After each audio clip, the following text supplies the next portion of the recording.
মাদ্রাসা তো দেখা করে আইছিলাম, আছে ভালোই, পড়তে আছে, ক্লাস চলতে আছে। কমছে কই, সময় তো ছুটি দেবে ডাক্তারে কামাই বুঝলো আশা দেবে ওই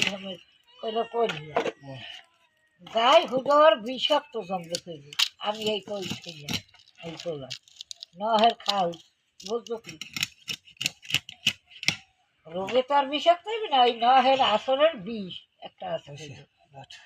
এই